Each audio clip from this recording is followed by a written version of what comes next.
मेरा अनुरोध है, आपके हिंदी साथी भी हैं, अंग्रेजी साथी भी हैं, मैं हिंदी में करूंगा फिर अंग्रेजी में करूंगा, जरा शांत रहें, सब हो जाएगा, उसके बाद बातचीत करेंगे। और आप लोग सब यहाँ हैं, मैं शुरू कर रहा हूँ, ये हिलाएंगे तो गिर जाएगा, ये गिरने के लिए तत्पर है। ये करें शुरू साहब? हाँ। दोस्तों धन्यवाद। झारखंड के विषय में पूर्व मुख्यमंत्री हेमंत सोरेन के विषय में बहुत महत्वपूर्ण कानूनी राजनीतिक मूल मुद्दे उठते हैं। पहली बात, मैं कानूनी पे कोई खास टिप्पणी नहीं करूंगा क्योंकि मैं खुद पेश होके आया हूं उच्चतम न्यायालय ने, जिन्होंने कल मामला निश्चित किया है, लगाया है कोर्ट में, तो इसलिए मैं उस विषय में बहुत कम नहीं के बराबर बोलूंगा। लेकिन इसका जो राजनीतिक आयाम है वो पहले मैं आपको अवगत कराऊं। एक बहुत ही भद्दा, घिनौना, भर्त्सना योग्य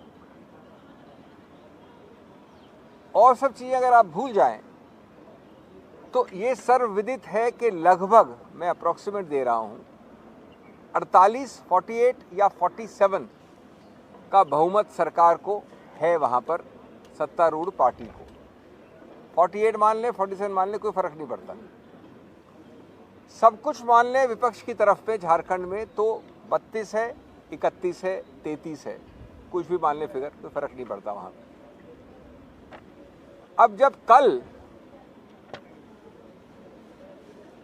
कल वाले जो मुख्यमंत्री हैं जिन्होंने बाद में इस्तीफा दिया और जाके राज्यपाल के भवन में औपचारिक रूप से कहा और उसके बाद सूची दी गई, और सूची के अलावा सर्वविदित है, सबको पता है कि ये बहुमत है 48 या 47 का, तो मेरा पहला मूल प्रश्न है कि गणतंत्र लोकतंत्र में आज हम 12 बजे, 11:30 बजे यहाँ खड़े हैं, माननीय राज्यपाल जी ने अभी तक क्यों नहीं नियुक्त किया मुख्यमंत्री? क्यों नहीं किया? ये देश, जनता जनार्दन पूछ रही है आपसे। एक बड़ा सरल प्रश्न है और इसका उत्तर है सत्तारूढ़ पार्टी केंद्र और विपक्ष पार्टी झारखंड का सन्नाटा। दूसरा प्रश्न, झारखंड से बिहार कितना दूर है? बॉर्डर्स जुड़ते हैं, लगते हैं, उसी प्रदेश का बाद में बना था झारखंड। बिहार में जब अभी हुआ माननीय नीतीश बाबू के साथ, माननीय पलटू कुमार जी के साथ, तो कितनी जल्दी आपने राज्यपाल जी ने वापस एक मुख्यमंत्री नियुक्त किया? कितना समय लगा था? चंद मिनट, चंद क्षण। ये आपके सामने एक प्रमाण, प्रत्यक्ष प्रमाण, एक हफ्ते भी नहीं हुआ उस बात को। नंबर 3, आप इंतजार क्यों कर रहे हैं? माननीय प्रधानमंत्री के ऑफिस और गृह मंत्रालय से इंस्ट्रक्शंस के इंतजार कर रहे हैं? आप ये इंतजार कर रहे हैं? और ये चौथा एक प्रश्न है बहुत महत्वपूर्ण कि किस प्रकार से येन प्रकारेण, कुछ भी करके, अंग्रेजी में कहावत है हुक और by crook, more by crook and less by hook, आप दलबंदी करवाएंगे? आप 47 और 33 के आंकड़े को बदल के कुछ और करेंगे? वैसे देश को इसमें बिल्कुल भी आश्चर्य नहीं होगा, क्योंकि सबसे सुप्रसिद्ध विश्व में, भारत में नहीं विश्व में, अखिल भारतीय स्तर पे जो विश्वविद्यालय बनाया गया है बीजेपी द्वारा, वहाँ सिर्फ 2 डिग्रीज दी जाती हैं, एक पीएचडी और एक पोस्ट डॉक्टरल। पीएचडी और पोस्ट डॉक्टरल दी जाती है बहुमत की सरकारों को गिराना कैसे और अल्पमत के लोगों को के द्वारा सरकार बनाना कैसे। तो क्या आप उस विश्वविद्यालय की शोध और पोस्ट डॉक्टरल शोध का इस्तेमाल करने के लिए समय खरीद रहे हैं माननीय राज्यपाल के जरिए? नंबर 5, या फिर आप राष्ट्रपति शासन की बात कर रहे हैं? कुछ भी हो जाए, इस देश में कोई विपक्ष की सरकार, कोई राजनीतिक रंग जो भगवा के अलावा हो, वो रहना नहीं चाहिए। अगर रहेगा तो हम केंद्र से और हम बीजेपी के स्टेट यूनिट्स ये आश्वस्त करते हैं जनता जनार्दन देश को कि कम से कम इस बार चुनाव के पहले ही हम 99% राजनीतिक पार्टियों के लोगों को या तो अरेस्ट कर लेंगे या हटा देंगे या दल बदल द्वारा सरकारें गिरा देंगे। आज 75वें वर्ष आप हर दिन इतने भाषण देते हैं अमृतकाल के, उस अमृतकाल की परिभाषा आपने उस न्यू इंडिया, नवी इंडिया की परिभाषा ये कर दी है, गौरवशाली विश्व का सबसे बड़ा गणतांत्रिक देश। और सातवां, क्या आप इतना घबरा गए हैं उस सुनामी जिसका नाम है भारत जोड़ो न्याय यात्रा, कि आपके पुराने सुप्रसिद्ध तौर तरीके षड्यंत्र द्वारा सरकारें गिराने की और ज़्यादा अधिक गति और दिशा पकड़ लिए हैं? ये किस प्रकार की चीज़ें हो रही हैं एक गौरवशाली गणतंत्र और संवैधानिक गणतंत्र में? आज तक एक दिन कहां से निकल गया माननीय राज्यपाल को नई सरकार बनाने का?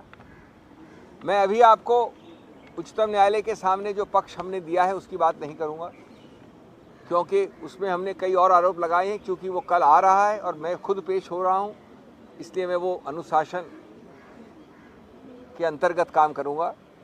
उसमें और कई चीज़ें कही गई हैं, तो सिर्फ ग्राउंड्स बोल रहा हूं मैं, कोई उसके बारे में, निर्णय के बारे में नहीं बोल रहा हूं।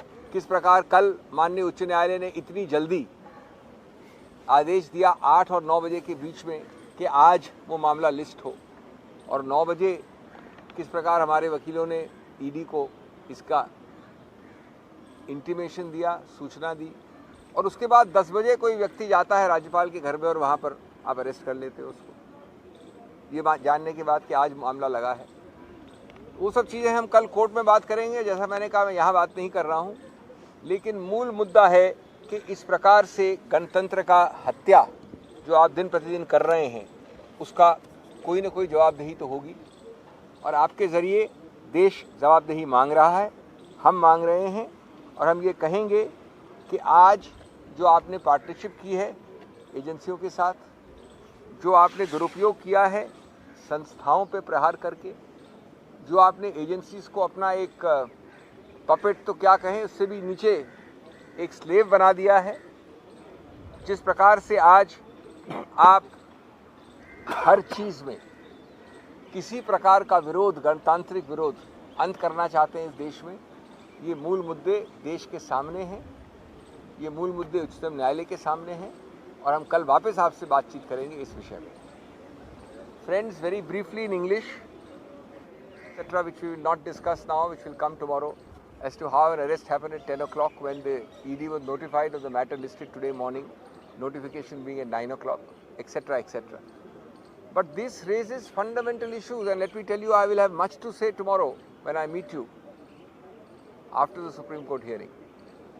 But the issues I have raised are relating to the realm of the governor, to the political class, to society, to our democratic polity, to the Constitution of India,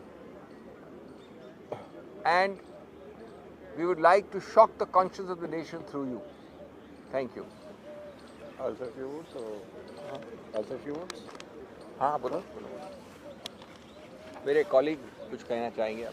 आदरणीय अक्षय मनु सिंघवी जी एंड मेरे प्रेस के मित्रों, अभी जो झारखंड में हुआ है ये आप देखोगे तो थोड़ा इतिहास में जाइए।